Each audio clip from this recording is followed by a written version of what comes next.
So I've got a wood block here, so I'm not going to scratch up my table. I grabbed a toothbrush and a brass brush, and then I'm just going to put a little bit of dish soap on here and use some water. I just want to show you, sometimes the toothbrush cuts through this grime. Usually you need the brass brush to actually clean it. And I would just do it at the sink if I were you. But you can kind of see it's still a little discolored. So if I go through this with my brass brush, I push a little bit harder and I try to go the same direction, and you can see that color coming back to the nickel color. I want to make sure by the time I'm done scrubbing this, and I really only need to do the front, but I want to make sure that by the time I'm done scrubbing this, that the whole piece is back to that nickel color. I don't want to leave any of that like brown orange patina that happened when it was in the acid bath. And then I'm going to go over the whole front and turn this baby around and get all that color off. And then if the next day this discoloration comes back for some reason, like if you let it air dry, it might have that patina color come back. You can always redo this. These just live at the sink full time for you to clean things with. And then let me wipe this off and then dry it. And then now we're back to that nickel color. It's not going to be super shiny at this point, but I'm going to show you all tomorrow how to make it shiny and polish it. But right now what I want you to look at is if you get yours out and you're not liking the acid etching, like some of it faded away and you would like to do it again, but maybe with a stronger resist. Like if you use Sharpie, you could go back in and do it with nail polish. You could always do it again. And that would be decided at this point. But what I would say is if you do want to redo yours, throw it in there by the end of class today, so that way you're not running too far behind with things. And then if you're good and you're like, yeah, I like this, the next step is going to be sanding. But this is a part that people get lost on sometimes. Make sure if you take one thing away from this demo, do not sand the side that we put the acid etch design on. Because if you do, you're going to erase what you etched in. Just sand on the back. And there's a very small group of people that etched both sides. If you etched both sides of your piece, then all that I'm going to have you do is sand on a scrap piece of metal for the practice, because you're going to be sanding every project. So this is your kind of like ease into it by doing one side. So I still want you to sand something. And then when you all are sanding, I've got the sandpaper cabinet. I'll leave that open for you, but it's cabinet G.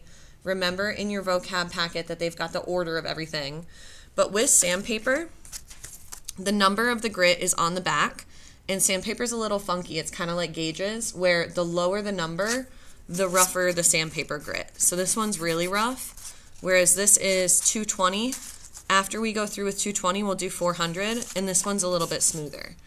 And the logic is that you're going to start with the rougher one, and it gets scratches out of your surface, and then that leaves some scratches, and then you move to softer and softer sandpapers, so your scratches that you're leaving from the sandpaper become more minimal. You're not really worried about like the shine of your metal at this point. It's all about the surface scratches. And then some people will even use sandpaper on the edges to like fine tune any rough spots there too. So you have two options. In our sanding bins, you guys are going to get sandpaper of each grit. So you'll do 220, then you'll do 400, then 600, then 800. Keep a piece of each sandpaper in your box. That's just yours for the semester. There's also sanding sticks, and I'm going to show you the pros and cons of these, and you can decide whichever one, but whichever method you choose to use, you can just keep them in your box for yourself throughout the semester. So when you sand, it's still good to have water, and you'll still want to work on wood, so we're not sanding down our tables. The logic of the sanding stick is that it gives you a flat surface. And I'm kind of catching on my block already. I don't love the sticks as much, but it's nice because it's flat. So if your metal has any wobbles, this is eventually going to kind of sand it down so it stays flat. And you can see how I've got, let me zoom in a little, the sanding grain. I want to go all the same direction so it's not too messy. And I want to hit every area. And the reason I'm working with water is there's going to be metal that starts to clog up my sandpaper. This sandpaper is waterproof, so when it gets really clogged, I'll actually just go to the sink sometimes and clean it off, and that way it'll last a lot longer. But the water keeps it from clogging as bad, and it also kind of wipes off your metal as you're going so you can see what's happening, check your metal, and see how it's looking. Let me grab my paper towel.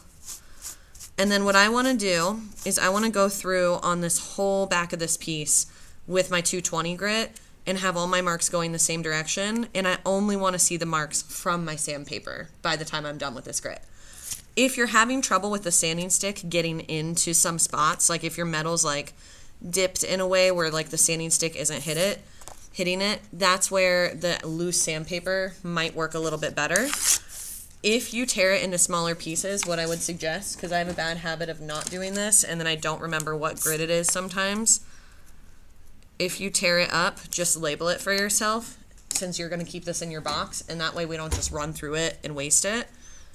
And then just going to throw some water on there. Same direction.